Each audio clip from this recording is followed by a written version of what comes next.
ಗೃಹ ಸಚಿವರಿಗೆ ಸಂಜೆ ರಾಜಣ್ಣ ದೂರು ಕೊಡ್ತಾರಂತೆ. ಇನ್ನು ದೂರೇ ಕೊಟ್ಟಿಲ್ವಂತೆ. ಗೃಹ ಸಚಿವರಿಗೆ ಸಂಜೆ ರಾಜಣ್ಣ ಅವರು ದೂರು ಕೊಡ್ತಾರಂತೆ. ಮತ್ತೆ ಇನ್ನೇನು ಮಾಡಿದ್ರಂತೆ, ನೆಲಮಂಗಲದ ಟಿ ಬೇಗೂರಿನಲ್ಲಿ ಹೋಗ್ಬಿಟ್ಟು ಸಂಜೆ 4 ಗಂಟೆಗೆ ಭೇಟಿಗೆ ಪರಮೇಶ್ವರ್ ಸೂಚಿಸಿದ್ದಾರಂತೆ. ಗೃಹ ಸಚಿವರಿಗೆ ಸಂಜೆ ರಾಜಣ್ಣ ಅವರು ದೂರನ್ನು ಕೊಡಲಿದ್ದಾರೆ. ಓಕೆ.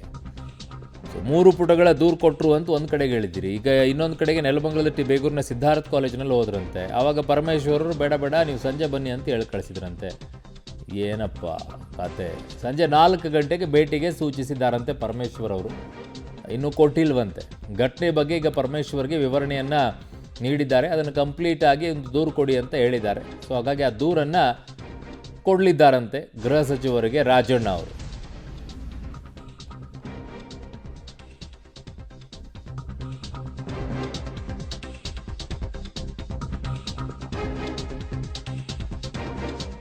ದೂರು ಇವತ್ತು ದಾಖಲಿಸ್ತೇನೆ. ಇವತ್ತು ಗೃಹ ಸಚಿವರು ಕೊಡ್ತೇನೆ.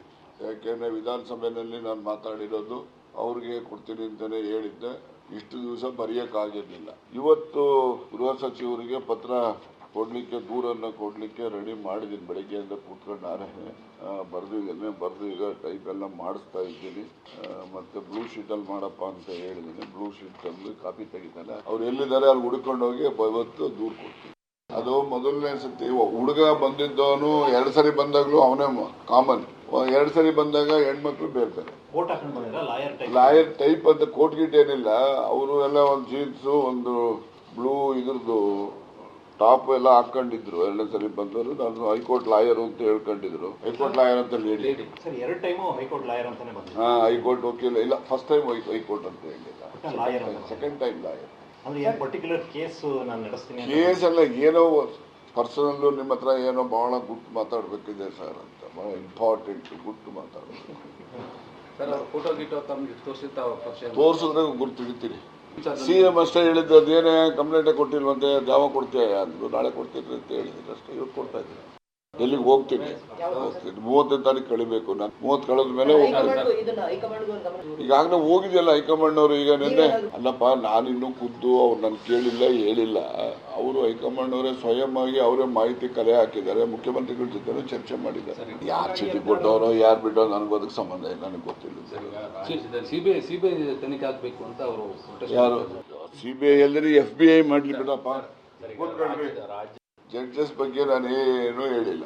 ನಾನು ರಾಜಕಾರಣಿಗಳು ಈ ಪಾರ್ಟಿಲಿರೋರು ಆ ಪಾರ್ಟಿಲಿರೋರು ಎಲ್ಲರ ಮೇಲೂ ಕೂಡ ಈ ರೀತಿ ಕಳಂಕ ತರುವಂಥ ಪ್ರಯತ್ನಗಳನ್ನು ಆಯಾ ಪಾರ್ಟಿಗಳಲ್ಲಿ ಅವರವ್ರ ವಿರೋಧಿಗಳೆಲ್ಲ ಮಾಡ್ತಿದ್ದಾರೆ ಅಂತ ಹೇಳಿದ್ದೀನಿ ಹೊರತು ಇದರಲ್ಲಿ ನ್ಯಾಯಾಧೀಶಗಳಿದ್ದಾರೆ, ಇನ್ನೊಬ್ರು ಇದ್ದಾರೆ ಅಂತಕ್ಕಂಥದ್ದು ನನ್ನಿಂದ ಬಂದಿಲ್ಲ. ನನಗೆ ಇರ್ತಕ್ಕಂಥ ಮಾಹಿತಿ, ನಾನು ರಾಜಕಾರಣದಲ್ಲಿ ಸಾಕಷ್ಟು ತಪ್ಪು ಮಾಡಿದ್ದೀನಿ. ಈ ಮಾತನ್ನು ಇವತ್ತು ಆಡಿರುವಂಥದ್ದು ಸಚಿವರು. ಎಲ್ಲಿ ಹೇಳಿದ್ದಾರೆ? ತುಮಕೂರು ಸಹಕಾರ ಸಂಘದ ಸಮಾರಂಭದಲ್ಲಿ ರಾಜಣ್ಣ ಅವರು ಹೇಳಿಕೆಯನ್ನು ಕೊಟ್ಟರು. ಎಲ್ಲಿ ಹೇಗೆ ಸರಿ ಇರುತ್ತೋ ಹಾಗೆ ಮಾಡಬೇಕು. ಪಾರ್ಟಿಯಲ್ಲಿ ಸರಿಯಾದ ತೀರ್ಮಾನ ಕೈಗೊಳ್ಳೋದು ಕಷ್ಟ.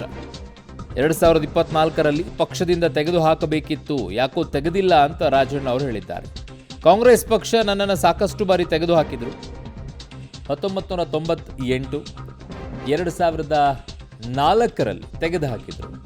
2024ರಲ್ಲಿ ತೆಗೆದಿಲ್ಲ ಅಂತ ಹೇಳಿದ್ದಾರೆ. 98, 2004, 2024ರಲ್ಲಿ ಯಾಕೋ ತೆಗೆದಿಲ್ಲ ಅಂತ. ಹಣ ಜಾತಿ ಬಲದಿಂದ ಮಾತ್ರ ಚುನಾವಣೆ ಎದುರಿಸೋಕೆ ಸಾಧ್ಯ. ಚರ್ಚೆಗೀಡಾಗಿದೆ ಈಗ ಸಚಿವ ರಾಜಣ್ಣ ಅವರ ಭಾಷಣ.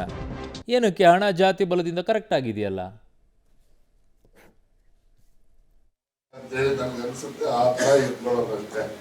ಅದರಿಂದ ಇರ್ಬೋದು. ಪಾರ್ಟಿ ಶಿಸ್ತು ಇವೆಲ್ಲ ಇರಬೇಕು, ಇರಬಾರ್ದು ಅಂತ ನಾನು ಹೇಳೋದಿಲ್ಲ. ಕೆಲವು ಸರಿ ಪಾರ್ಟಿನಲ್ಲಿ ಸರಿಯಾದ ತೀರ್ಮಾನ ತೆಗೆದುಕೊಳ್ಳದೇ ಇದ್ರೆ ನಾವು ಅದನ್ನ ಓಲೈಸ್ಕೊಂಡು ಹೋಗ್ಬಿಟ್ಟು ನಾವು ತಪ್ಪಿತಸ್ಥರೇ ಆಗ್ಬಿಡ್ತೀವಿ. ಸರಿಯಾದ ತೀರ್ಮಾನ ಇದ್ದಾಗ ನಾವು ಅದಕ್ಕೆ ಭಾಗಿಯಾಗ್ತಕ್ಕಂಥದ್ದು ಮಾಡೋಣ. ತಪ್ಪು ತೀರ್ಮಾನ ಮಾಡಿದಾಗ ನಾವು ಅದನ್ನ ತಪ್ಪು ತೀರ್ಮಾನನೇ ನಾವು ಮಾಡ್ಕೊಂಡು ಹೋದ್ರೆ ತಪ್ಪು ಮಾಡೋವ್ರಿಗೂ ತಪ್ಪು ಮಾಡದೇ ಇರೋ ನಮ್ಮಂಥವ್ರಿಗೂ ಕೂಡ ವ್ಯತ್ಯಾಸನೇ ಇರೋದಿಲ್ಲ. ಆದ್ರಿಂದ ಕೆಲವೊಮ್ಮೆ ಆ ಥರ ನಾನು ರಾಜಕಾರಣದಲ್ಲಿ ಬಹಳಷ್ಟು ತಪ್ಪುಗಳನ್ನು ನಾವು ಮಾಡಿದ್ದೀನಿ. ಮಾಡಿಲ್ಲ ಅಂತ ನನಗೆ 84ನೇ ಇಸ್ವಿ ಕಾಂಗ್ರೆಸ್ ಪಾರ್ಟಿ ತೆಗೆದಾಕ್ಬಿಟ್ರು, 94ನೇ ಇಸ್ವಿ ತೆಗೆದಾಕ್ಬಿಟ್ರು.